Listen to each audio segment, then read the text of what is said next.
The NRA had an exclusive interview with President Trump where they discussed the Second Amendment. Now, being the curious person that I am, I decided to give this a read, and oh boy, does it read like the next 50 Shades of Grey novel. Let's get into it. I want to talk to you about this interview because there are some points that I think are valid. It's good to hear his point of view.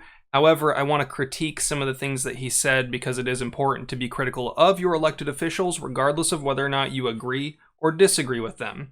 You should always be demanding better, and I think that's ultimately the takeaway that I want to get from this, as well as having a little bit of a laugh when it comes to some of the things that were said and how this article was written. Before I do that, I want to say thank you to the sponsor of this channel. It's Franklin Armory. They've been a huge supporter of me. They've been a huge supporter of California. They work in and around the laws within the state of California and the federal government. I'm very happy to have their support.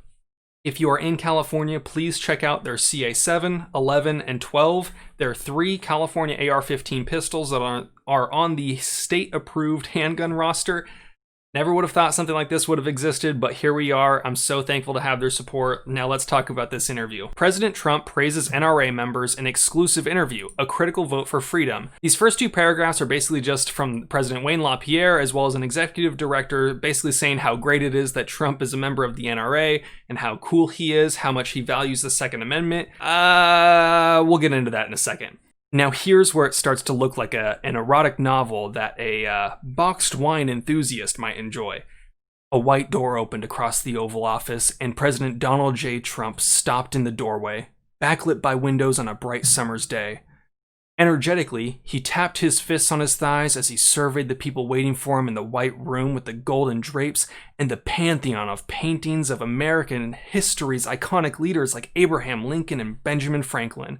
What a first sentence, really setting the mood, setting the scene for you. The leader of the free world walked confidently into the Oval Office, settled in behind his desk, and waved off the various photographers who had come to document yet another moment in the history of this historical president. I think they could have fit history another time in that sentence, but you know, that's fine, it's fine. As the room grew quiet, President Trump planted his elbows firmly on the desk blotter depicting the Declaration of Independence, leaned forward and focused his attention on me, intently and expertly shifting gears for his latest in a long line of scheduled appointments. Seated to my left was White House press secretary, whose name I won't pronounce because I always stumble on it, who just before the president entered the Oval Office, explained that he agreed to this interview because he wanted to speak directly to the NRA members in a year where the pandemic canceled the NRA's annual meetings and exhibits, and with it, his speech to the members of the NRA. He likes to speak directly to audience. He does all he can to get his message out without a spin, she said. The president then broke the momentary silence in the room and stated firmly, "I will never waver. I will never disappoint. And I have and I will continue to protect the Second Amendment."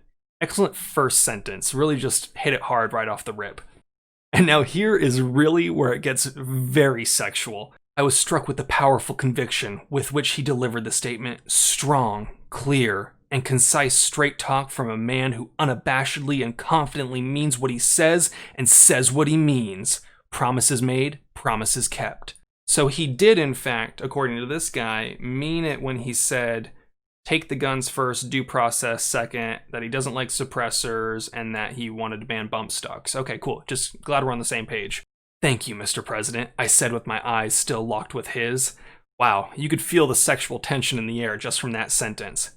He then nodded, leaned back into his chair, smiled warmly, and complimented the White House press secretary for arranging an interview with the National Rifle Association. In this polite moment, a Secret Service agent dropped in the doorway with a series of gestures, asked the president if he wanted him to stay or go. President Trump smiled and said, "You can go relax. It's okay. If he does anything, I can handle him." I bet this guy wants him to handle him. He wants his hands all over him. As the Secret Service agent grinned and closed the door, I said, "Mr. President, I think you could take me." Oh, yeah, he definitely wants him to take him. President Trump nodded and with a brief smile said, "Let's get started." And that's where the sex began.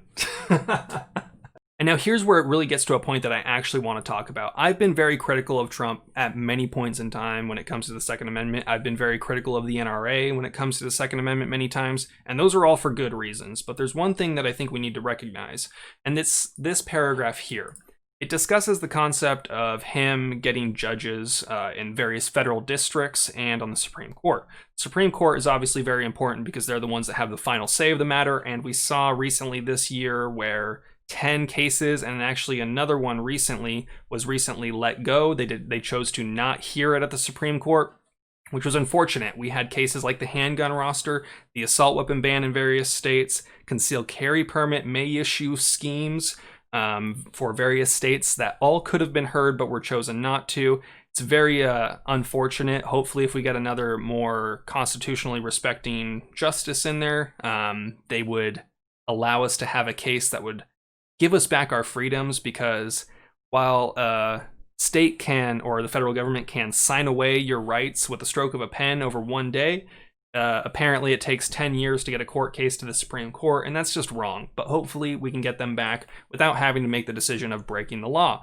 Because obviously if you don't have to break the law and something is just legal, that's a lot better than having to break the law to enjoy that right. One of the biggest things that Trump has done for the Second Amendment is, specifically, we see it very visibly in the Ninth Circuit. Currently, the Ninth Circuit is only, I think it's a 13-14 or a 14-15 split, with more judges being Democrats or Democrat elected versus Republican elected. But we saw several court cases that were decided or ruled on or being heard by a Republican majority, which would not have been possible, or would have been statistically impossible to have happened without a court case being heard by the judges that Trump nominated. He did place a lot of judges in the Ninth Circuit, and that's been beneficial for us, and it's going to continue to be beneficial in the future.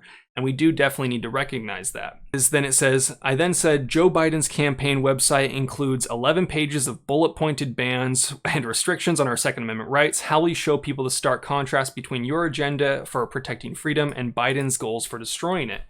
And then he goes, I'm talking about this a lot. I respect American freedom. Biden wants to take it away. We won't have a Second Amendment if he's elected. And I think this is an interesting point to talk about. It's very easy to point out, and I've pointed this out many times before, that Republicans have actually passed a lot of anti-gun legislation.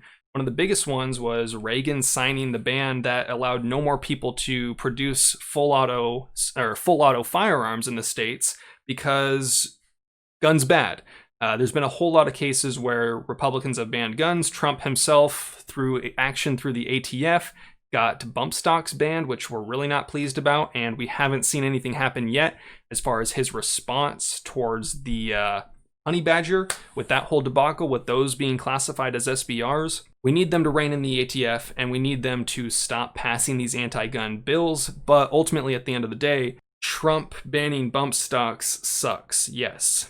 But if Biden's elected and then he proceeds to go through with his signing of bills that would consider things like assault weapon bans nationwide, magazine bans nationwide, having to register your guns and your magazines with the NFA and pay $200, yeah, that would be very, very bad. It's hard to really listen to him say, hey, the Democrats are going to do all these things, when he himself has kind of done some things and allowed certain things to happen that we're not happy with.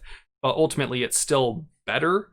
And obviously, I would be much more preferring a president that would not sign any of those and would direct the ATF to no longer enforce things like the NFA. Later in the article, he asks him about concealed carry reciprocity, which is an interesting thing because we could have had a bill like this move forward. We could have had a bill like the Hearing Protection Act that would have allowed suppressors to be legal, or the concealed carry reciprocity. During the 4 years that we've had the president in his position, as well as our elected officials in the House and the Senate, we have not seen anything good. So while we've had the ability to get these laws through, it seems like we can't get anything to actually come forward and get anything to happen. So he's saying, yes, I support concealed carry reciprocity, but ultimately that's kind of an empty promise if nothing ever gets to him and they're not actively encouraging things to get to him. It's convenient for them to bring it up now, but ultimately I'm not expecting a whole lot. I'm just expecting less to happen if Trump is reelected than if Biden is reelected and he does all kinds of funky shit with the Second Amendment. I'm going to leave a link down to this article below, but when I was reading this, I walked into it with fresh eyes. I was expecting to get a little bit of insight. I saw some things that I was kind of questioning, because Trump isn't the Second Amendment hero many people thought he was. When I worked in the gun store in 2016, people were saying, Trump's going to save California. He's going to save the Second Amendment. The 8-year attack on your assault on your Second Amendment rights is over. And I would always tell people that said that to me in the store that Trump's not really going to be able to do anything in California, and ultimately we will see if he does anything nationwide. We've really not seen much. The best thing that he has done, and it is big, and I very much am acknowledging that. Every time I make a Freedom Week video, I'm pretty clear on talking about, hey, we got this because certain judges are Republican appointed and that's being beneficial to us, or hey, because we have a higher amount of Republican appointed judges because Trump put so many in, it's more likely for us to have favorable outcomes when it comes to guns. And I think that's important to mention, but we haven't seen a whole lot as far as actual laws that are beneficial towards the Second Amendment. It's important to be critical, it's important to demand better, but when I read this, the person who wrote this, I swear to you, they must be trolling.